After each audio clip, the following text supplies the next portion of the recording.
اعوذ باللہ من الشیطان الرجیم بسم اللہ الرحمن الرحیم ودخل معه السجن فتيان قال أحدهما إني أراني أعصر خمرا وقال الآخر إني أراني أحمل فوق رأسي خبزا تأكل الطير منه نبئنا بتأويله إنا نراك من المحسنين قال لا يأتيكما طعام ترزقانه إلا نبأتكما بتأويله قبل أن يأتيكما ذلكما مما علمني ربي إني تركت ملة قوم لا يؤمنون بالله وهم بالآخرة هم كافرون واتبعت ملة آبائي إبراهيم وإسحاق ويعقوب ما كان لنا أن نشرك بالله من شيء ذلك من فضل الله علينا وعلى الناس ولكن أكثر الناس لا يشكرون يا صاحبي السجن أأرباب متفرقون خير أم الله الواحد القهار ما تعبدون من دونه إلا أسماء سميتموها أنتم وآباؤكم ما أنزل الله بها من سلطان إن الحكم إلا لله أمر أن لا تعبدوا إلا إياه ذلك الدين القيم ولكن أكثر الناس لا يعلمون يا صاحبي السجن أما أحدكما فيسقي ربه خمرا وأما الآخر فيصلب فتأكل الطير من رأسه قضي الأمر الذي فيه تستفتيان وقال للذي ظن أنه ناج منهما اذكرني عند ربك فأنساه الشيطان ذكر ربي فلبث في السجن بضع سنين صدق الله مولانا العظيم۔ سورہ یوسف چل رہی ہے آپ احباب کے نم میں۔ اللہ کے فضل سے ہم نے آج 12ویں سپارے کا 15واں رکوع مکمل کیا اور سورہ یوسف کی آیت نمبر 36 سے لے کے 42 تک یہ تقریباً 6 آیات موضوع کے مطابق اللہ بات بیان کر کے عمل پیرا ہونے کی توفیق عطا فرمائے۔ یہ واحد قصہ ہے جو قرآن کے اندر پورا اللہ نے ایک ترتیب سے ایک جگہ پہ پوری ایک صورت کے اندر بیان کیا، اسی وجہ سے اسے احسن القصص کہا جاتا ہے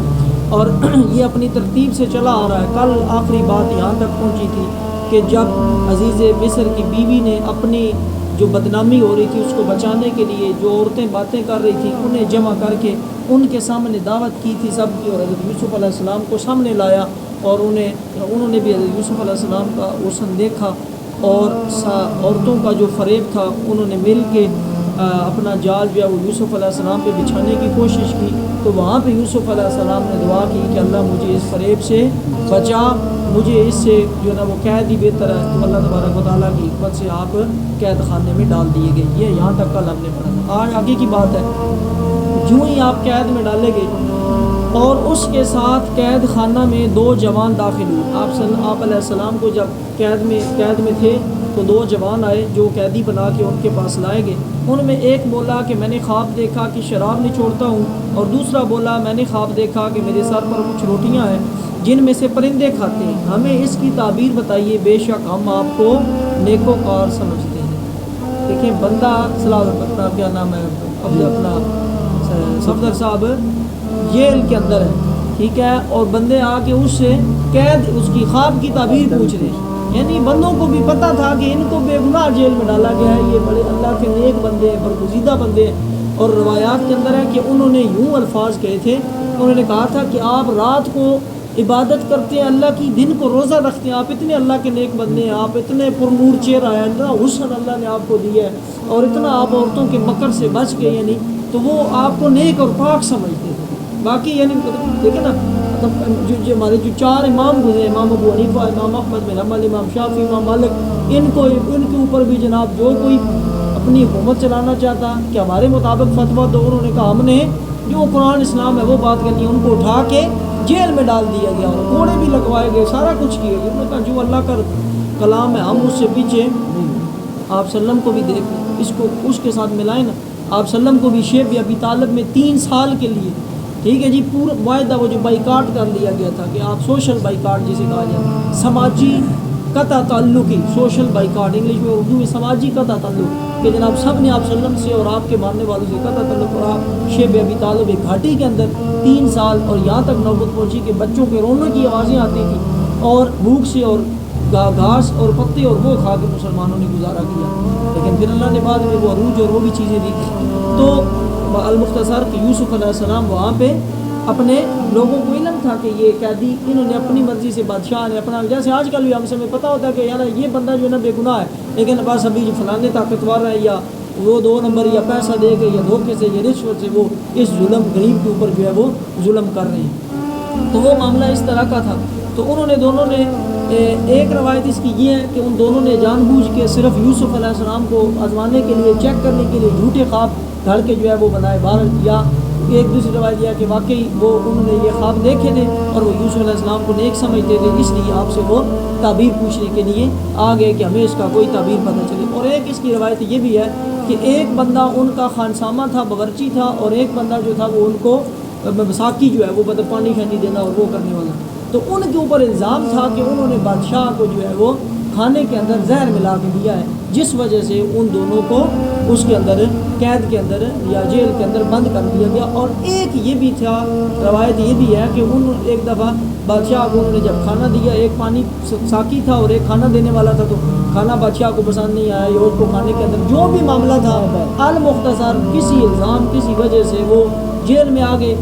اب وہ دنیاوی اسباب سے آئے، لیکن اللہ کی جو حکمت تھی، اللہ نے اپنے شروع میں صورت کے رکوع میں جو اللہ نے فرمایا کہ میں نے یوسف علیہ السلام کو نبوت دینی ہے اور میں نے یوسف علیہ السلام کو علم دینا ہے، کون سا علم ہے؟ خواب کی تعبیر کا۔ وَكَذَلِكَ يَجْتَبِيكَ رَبُّكَ وَيُعَلِّمُكَ مِن تَأْوِيلِ الْأَحَادِيثِ، اسی طرح تجھے تیرا رب چن لے گا جو تجھے باتوں کا انجام نکالنا سکھائے گا، یعنی خواب کی تعبیر کا جو علم دے گا، اور تیرے اوپر وہ نعمت۔ ہر نبی کا ایک معجزہ ہے، یوسف علیہ السلام کا ایک معجزہ ان کا حسن ہے اور دوسرا معجزہ ان کا خواب کی تعبیر بیان کرنا ہے، ٹھیک ہے جی۔ تو المختصر یہ کہ وہ جناب دونوں آئے، ایک نے کہا میں وہ انگور نچوڑ کے جناب شراب بنا رہا ہوں، انگور نچوڑتا ہوں، اور دوسرے نے یہ کہا کہ میرے سر کے اوپر روٹیاں اور وہ پرندے اس میں سے کھا رہے ہیں۔ یوسف علیہ السلام نے کہا جو کھانا تمہیں ملا کرتا ہے وہ تمہارے پاس نہ آپ آئے پائے گا کہ میں اس کی تعبیر اس کے آنے سے پہلے تمہیں بتا دوں گا، یہ ان علموں میں سے ہے جو مجھے میرے رب نے سکھایا ہے، اور بے شک میں نے ان لوگوں کا دین نہ مانا جو اللہ پر ایمان نہیں لاتے اور وہ آخرت کے منکر ہیں۔ یوسف علیہ السلام نے کہا کہ تم صرف مجھ سے خواب کی تعبیر پوچھے، مجھے اللہ نے بہت علم دیا ہے، بہت فضل کیا ہے میرے پہ، خواب کی تعبیر بھی میں تمہیں بتاؤں گا، مجھے اللہ نے علم دیا ہے، ضرور بتاؤں گا، لیکن ایک بات یہ سنو کہ میں یہ بھی بتا سکتا ہوں کہ آج جو تمہارے گھر سے یا تمہارے لیے جو کھانا پک کے جیل کے اندر آنا ہے نا، میں وہ بھی بتا سکتا ہوں کہ کیا کھانا تمہارے لیے پک کے آ رہا ہے۔ یہ ایک معجزہ ہے نا کہ کیا کھانا پک کے آئے گا، وہ کھانا تمہارے پاس آئے تسیدی کھانا تمہارے پاس پہنچنے سے پہلے۔ یوسف نے کہا جو کھانا تمہیں ملا کرتا ہے وہ تمہارے پاس نہ آئے پائے گا کہ میں اس کی تعبیر اس کے آنے سے پہلے تمہیں بتا دوں، نہیں میں پہلے بتا دوں گا آج فلاں سبزی یا فلاں سالن یا فلاں روٹی یا فلاں کھانا آپ کے لیے بھجوایا جا رہا ہے۔ یہ علم اور خواب کی تعبیر کا علم اور یہ سارا علم یہ کوئی وہ نہیں ہے، آگے سے یہاں نہیں ہے آیت کے اندر، لیکن آگے روایات کے اندر یہ آتا ہے کہ انہوں نے آگے سے کہا یہ علم تو نجوم اور جو کاہن ہوتے ہیں، نجومی ہوتے ہیں، ان کے پاس ہوتا ہے۔ انہوں نے کہا میں کوئی کائن جادوگر یا کوئی نجومی نہیں ہوں، یہ میرے اللہ نے میرے اوپر وحی کی ہے، میرے اللہ نے یہ مجھے معجزہ دیا ہے۔ اور یہاں پہ اس صورت جب سے شروع ہوئی ہے اس کے اندر آج پہلی دفعہ وہاں پہ کھلم کھلا آپ نے اپنے نبی ہونے کا یا اپنی تبلیغ کا واضح الفاظ میں دعویٰ کر دیا۔ اس سے پہلے کنویں میں پھینکا کہ وہ تو خیر پھینکنے والے بھائی تھے، جب کنویں سے نکالا تو جو اٹھا رہے تھے انہوں نے نہیں کہا میں جناب حضرت ابراہیم کا پڑپوتا ہوں، میں حضرت یعقوب کا پوتا ہوں، میں حضرت اسحاق کا پوتا ہوں اور حضرت یعقوب کا بیٹا ہوں، نہیں تعارف کرایا۔ پھر جب وہاں خرید فروخت ہوئی پھر نہیں، پھر جب مصر میں لا کے آپ کو بازار میں بیچا گیا وہاں پہ بھی نہیں کہا بھی میں جناب میرا اور رتبہ ہے، میں اور معاملہ ہے، میں اللہ کا نبی ہوں، میرا والد نبی، میرا دادا نبی، میرا پردادا نبی، لیکن نہیں تعارف کرایا۔ ٹھیک ہے جی، یہاں آ کے پھر اللہ کی مشیت، اللہ کے حکم اور اللہ کی حکمت سے اب کیونکہ اللہ نے وہ شروع میں بتایا کہ میں نے ان کے نبی ہونا واضح کرنا ہے، تو وہ کس طریقے سے اللہ نے واضح کرنا تھا کہ لوگوں کو پتہ چلے کہ یہ تو کھانا آنے سے پہلے کا بھی بتا دیتے ہیں، یہ تو جو ہے وہ خواب کی تعبیر بھی بتا دیتے ہیں۔ تو پھر انہوں نے کہا یہ تو جادوگر بتا سکتے ہیں، انہوں نے کہا جادوگر نہیں، میں اللہ کا نبی ہوں اور میں اب میرا والد بھی نبی ہے، میرا دادا بھی نبی ہے، میرا پردادا بھی نبی ہے۔ یوسف نے یہ کھانے والی بات کی اور آگے پھر کہا کہ یہ ان علموں میں سے ہے جو مجھے میرے رب نے سکھایا ہے، یہ جادو نہیں ہے، بے شک میں نے ان لوگوں کا دین نہیں مانا، جو باقی کفر والے ہیں نا ان کے دین کو میں نے نہیں مانا، میرا الگ دین ہے، اور میرا کون سا دین ہے؟ میں نے اپنے باپ دادا ابراہیم اور اسحاق اور یعقوب کا دین اختیار کیا. یہاں پہ تعارف شروع کرا دیا. کہہ دیا میرا باپ دادا جناب نا ابراہیم ہے، اسحاق ہے، یعقوب ہے، یہ میرا باپ دادا ہے، یہ میرا سب نسب ہے. لوگوں کو پتہ تھا ابراہیم علیہ السلام بڑے نبی ہیں اللہ کے، ان میں سے ان لوگوں کو علم تھا حضرت یعقوب علیہ السلام کا، حضرت اسحاق علیہ السلام کا، حضرت ابراہیم علیہ السلام کا. پتہ چل کہ یہ تو یار میرا یہ تو ہم کچھ اور سمجھے تو کوئی اور بنا ہے، یہاں پہ تو جیل میں بند ہوا ہے، ادھر غلام بنایا ہوا ہے، ادھر بیچا جا رہا ہے. تو یہ انہوں نے یہاں پہ اور ساتھ تبلیغ کا کام شروع کر دیا. ہمیں نہیں پہنچتا کہ کسی چیز کو اللہ کا شریک ٹھہرائے. خواب کا علم بتانے سے پہلے یہ بھی انہوں نے خواب کا علم پوچھا، اور آگے آپ یہ بتاتے جا رہے ہیں. آپ پہلے اپنی تبلیغ کر رہے ہیں لوگوں کو. بھئی اب ہمیں نہیں چاہیے کہ ہم کسی چیز کو اللہ کا شریک ٹھہرائیں. اللہ وحدہ لا شریک ہے، اللہ کے علاوہ کوئی الہ نہیں ہے. یہ اللہ کا ایک فضل ہے ہم پر اور لوگوں پر، مگر اکثر لوگ شکر نہیں کرتے اس چیز کا. اے میرے قید خانہ کے دونوں ساتھیوں، کیا دونوں جدا جدا رب اچھے ہیں یا ایک اللہ جو سب پر غالب ہے؟ ایک اللہ جو سب پر غالب ہے. یا صاحب السجن ارباب متفرقون خیر ام اللہ الواحد القہار. وہ جو الگ الگ خدا ہے وہ نہیں، یا ایک جو خدا ہے وہ ٹھیک، وہ ایک خدا ٹھیک ہے جو ابراہیم کا، جو اسحاق کا، جو یعقوب کا اور جو میرا اور ہم سب کا خدا ہے. یہ بت شد خدا نہیں ہے، اور تم اس کے سوا نہیں پوجتے مگر میرے نام جو تم نے اور تمہارے باپ دادا نے گھڑ لی ہیں. یعنی جیسے نوح علیہ السلام کی قوم نے بھی اپنے بتوں کے خود ہی آدم وسم و ولا یغوث و یعوق و نصر، وہ 5 بت اسی طریقے سے اپنے بتوں کے نام بنائے. انہوں نے کہا جی تم نے بتوں کے نام کی پوجا کر رہے ہو نا، وہ تمہارے باپ دادا نے تم نے خود بنائے ہیں، وہ کوئی خدا شدہ نہیں ہے. اور اللہ نے ان کی کوئی سند نہیں اتاری. حکم نہیں مگر اللہ کا، اللہ کے علاوہ کسی کا حکم نہیں چلتا. اس نے فرمایا کہ اس کے سوا کسی کی عبادت نہ کرو. یہ سیدھا دین ہے، لیکن اکثر لوگ نہیں جانتے. کیونکہ اب آپ کا چرچہ ہونے لگا ہے، اب آپ اپنا تعارف کروا دیا، میں ابراہیم اسحاق یعقوب کا بیٹا ہوں، میں اللہ کا نبی ہوں، میں خواب کی تعبیر اللہ کے حکم وہی سے بتا رہا ہوں، میں کھانے کا یہ چیزیں اللہ کے حکم سے بتا رہا ہوں. تو اب پھر آپ نے ساتھ اپنی تبلیغ اور شرک سے پاکی اور اللہ کی تعریفیں اور یہ سات چیزیں شروع کر دی. پھر ان کو کہا اے قید خانہ کے دونوں ساتھیوں، تم میں ایک تو اپنے رب، یعنی جو یہاں پہ رب بادشاہ کے لفظ میں یعنی اپنے بادشاہ کو شراب پلائے گا. اب یہ تعریف انہوں نے پوچھی تعبیر، اور تعبیر پوچھنے کے بعد انہوں نے پہلے اپنا تعارف کروایا کہ تم تعبیر کس سے پوچھ رہے ہو، یہ کون ہے، لیکن جادو سے نہیں بتا رہا، اللہ کے حکم سے. پھر اپنا تعارف، پھر اللہ کی وحدانیت بیان کی جو نبی کا کام ہے. ہر نبی نے آ کے یہی کہا ہے اللہ ایک ہے اور میں اس کا رسول ہوں، اپنا آ کے کلمہ ساتھ لگا کے بتایا. تو انہوں نے کہا کہ اے قید خانہ کے ساتھیوں، تم میں ایک تو اپنے بادشاہ کو شراب پلائے گا. جس نے کہا تھا نا کہ میں انگور نچوڑ رہا ہوں، ٹھیک ہے، تو انگور خمرن، وہاں پہ خمر کر انگور نچوڑے، یعنی انگوروں سے شراب بنتی ہے. تو جو بھی انہوں نے تعبیر یہ کی کہ جو انگور نچوڑ رہا ہے نا وہ اپنے مالک کو شراب پلائے گا، بادشاہ کو شراب پلائے گا. وَأَمَّا الْآخِرُ، اور رہی بات دوسرے کی، فَيُسْرَبُ فَتَأْكُلُ الطَّيْرُ مِنْ رَأْسِهِ، اس کو سولی چڑھا دیا جائے گا، پھانسی دے دی جائے گی، تو پرندے اس کا سر کھائیں گے. ٹھیک ہے جی، پرندے اس کا سر کھائیں گے. حکم ہو چکا اس بات کا جس کا تم سوال کرتے تھے. جو تم تعبیر پوچھ رہے تھے نا کہ یہ ان کی تعبیر کیا ہے، اس کے اندر والی حکم کیا ہے. حکم یہ ہے کہ جس نے کہا میں انگور نہیں چھوڑ رہا ہوں وہ شراب پلائے گا. حالانکہ بظاہری طور پہ جو انگور کر رہا تھا وہ اچھی خواب لگتی ہے، بھئی یہ تو انگوروں کے ساتھ لگا ہے، پھل کھا رہا ہے جناب یہ ان کا، اور جس کو سر کے اوپر سے پرندے روٹیاں کھا رہے ہیں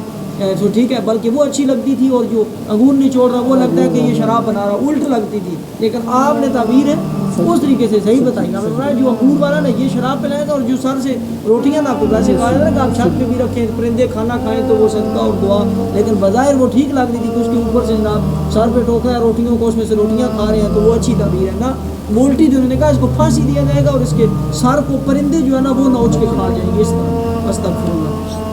انہوں نے یہ دونوں کو تعبیر بتا دی اور ساتھ ان کو یہ کہا تھا کہ 3 دن کے اندر تم جیل سے نکال دیے جاؤ گے. اب ان کو کہا کہ جب تم نکلو گے نا تو تم نے ایک میں سے دونوں کو کہا تھا کہ تم نے جا کے بادشاہ کو میرا بھی بتانا ہے کہ ایک اور بھی بے گناہ قیدی تم نے جیل میں بند کیا ہوا ہے، اس کے بارے میں بھی کچھ سوچو. ٹھیک ہے جی، وہ بھی جیل کے اندر تم نے بند کیا. روایات کے اندر ہے کہ 7 سال 8 سال اور 10 سال، بہرحال تقریباً 10 کا لفظ عموم کا ہے کہ تقریباً 10 سال، کم و بیش اللہ جانتا ہے یا اس کا رسول جانتا ہے، تو کم و بیش 8-10 سال آپ کو جیل میں رکھا گیا اس قید کی سزا کے لیے جو وہ ان کا اپنا معاملہ تھا اللہ کی حکمت سے. یوسف نے ان دونوں میں سے جسے بچتا سمجھا، یعنی ایک کو تو پھانسی ہونی تھی نا، جو دوسرے کو کہا تھا تو شراب پلائے گا، اس کو کہا تھا کہ تم تو زندہ رہ جائے گا نا، تمہیں جا کے میرا بتانا ہے کہ اپنے بادشاہ کے پاس میرا ذکر کرنا، یاد دلانا ان کو. تو شیطان نے اسے بلا دیا، دوسرے کو شیطان نے بلا دیا کہ اپنے بادشاہ کے سامنے یوسف کا ذکر کرے، تو یوسف کئی برس جیل خانہ میں رہا۔ یہ یہاں تک کا واقعہ تھا۔ یہ آیات ہماری جو ہے یہاں تک کی جو آج ہم نے پڑھی ہیں وہ مکمل ہوئی ہیں۔ ان آیات کے اندر ہمیں یہی بات سمجھ آئی ہے۔ اچھا، اس میں ایک دو باتیں کرنا ضروری سمجھوں گا کہ خواب کی تعبیر ہمیشہ اس سے پوچھیں جس کے پاس علم، جس کے ہر عالم بھی خواب کی تعبیر نہیں بتا سکتا، اور جس علم نہ ہو اس، اور ہر بندے کو خواب نہ سنیں۔ خواب دو تین طرح کے ہوتے ہیں۔ خواب ایک ہوتا ہے جو شیطان کی طرف سے، ایک ہوتا ہے جو اللہ کی طرف سے، اور ایک آزمائش کے طور پہ، ٹھیک ہے جی۔ تو کچھ اچھے خواب، یہ حدیث کی باتیں ہیں ساری، وقت بالکل پورا ہو گیا اس لیے میں مختصر کر رہا ہوں۔ تو جب برا خواب دیکھیں تو اس وقت ہی اپنی بائیں طرف جو ہے وہ اس طریقے سے جنا علامتی طور پہ سوئے ہوئے بستر پہ بشک اعوذ باللہ من الشیطان الرجیم پڑھ کے 3 دفعہ ٹوک دیں یا منہ مار دیں، ٹھیک ہے جی، اور پھر کروٹ تبدیل کر کے اللہ کی پناہ مانگ کے سو جائیں۔ اعوذ باللہ من الشیطان الرجیم سب سے آسان ہے، رب اعوذ بک من همزات الشیاطین اعوذ بک ربی یحضرون، جو پڑھ سکتے ہیں آپ شیطان سے پناہ کرنے کے لیے ان کو پڑھیں۔ اور خواب اگر کسی سے تعبیر پوچھنی ہے تو جو مستند بندہ ہے صرف اس سے پوچھی جائے، ٹھیک ہے جی، اور اس کے علاوہ بلکہ کوشش کی جائے کہ خواب کو اس کو جو ہے نا وہ بدلا ہی رکھا جائے اور اللہ سے اس کے لیے بہتری مانگا جائے۔ باقی خواب کو وحی کا 76واں یا 46واں حصہ کہا جاتا ہے، لیکن وہ نبوت جن کے اوپر یا جن کے اوپر اللہ کی وحی، لیکن عام ولیوں کو بھی یا عام ہر بندے کو، آپ میں گناہ گار ہم کو بھی کئی خواب ایسے ہوتے ہیں جو ہم خواب میں دیکھتے ہیں اور ممنوع چیز ایسے ہو جاتی ہے۔ بہر اللہ تبارک و تعالی ہمیں صحیح اچھے خواب نصیب فرمائے اور اچھی تعبیر نصیب فرمائے، اور اللہ تبارک و تعالی ہمیں جو دین اور اسلام اور شریعت کا علم ہے، جو نور ہے، اس کے اندر جو اصل بالخصوص اس قصے کے اندر جو اصل ہمارے لیے پنہاں ہے نا نصیحت، وہ ہمیں اس کے اندر سے اللہ سے بیٹھنے کی توفیق عطا فرمائے۔ اور تیسری چیز آخری کہ شیطان جو ہے نا وہ ہر جگہ پہ ہمیں بلانے کے لیے یا ہمارے کاموں میں ٹانگ اڑانے کے لیے موجود ہوتا ہے۔ ہر نیکی کا کام کرنے کے لیے اس سے پناہ مانگی جائے۔ الحمدللہ رب العالمین والعاقبۃ للمتقین، السلام علیکم سید الانبیاء والمرسلین۔ اللہ جی جو بیان کیا بھول چوک غلطی کمی بیزبی گستاخی حبیب کا واسطہ معاف فرما۔ یا اللہ جی تیرے مقدس تیرے نیک پاک صالح حضرت یوسف علیہ السلام کا ذکر چل رہا ہے، اللہ جی ان کے جو پاک دامنی ہے، اللہ جی ان کی جو نیک سیرت ہے، ان کی جو خوبصورت ہے، ان کی خوبصورتی اور نیک سیرتی میں سے ہم گناہ گاروں کو بھی کچھ حصہ عطا فرما۔ یا الہ العالمین اپنے نبی کریم رؤوف الرحیم محمد مصطفیٰ صلی اللہ علیہ وسلم کی اور اپنے اس پاک کلام کے میں قیامت کے دن شفاعت نصیب فرما، دنیا آخرت کی عزتیں بھلائیاں رحمتیں راحتیں اور فضل نصیب فرما۔ حضرت یوسف علیہ السلام کی پاک دامنی کے صدقے ہم سب کو بھی اپنا دامن پاک رکھنے کی توفیق عطا فرما۔ جو گزشتہ ہم سب سے کوئی گناہ غلطیاں بھول چوک صغیرہ کبیرہ گناہ ہوئے سب معاف فرما، اور آئندہ کے لیے سچی توبہ کر کے اپنی جوانیوں کو اپنے نفس کو قابو میں رکھنے کی اور گناہوں سے بچنے کی توفیق عطا فرما۔ یا حل المشکلات یا دافع البلیات یا شافی الامراض یا مسبب الاسباب انک مجیب الدعوات یا ارحم الراحمین، ربنا اغفر لی ولوالدی وللمؤمنین یوم یقوم الحساب، آمین۔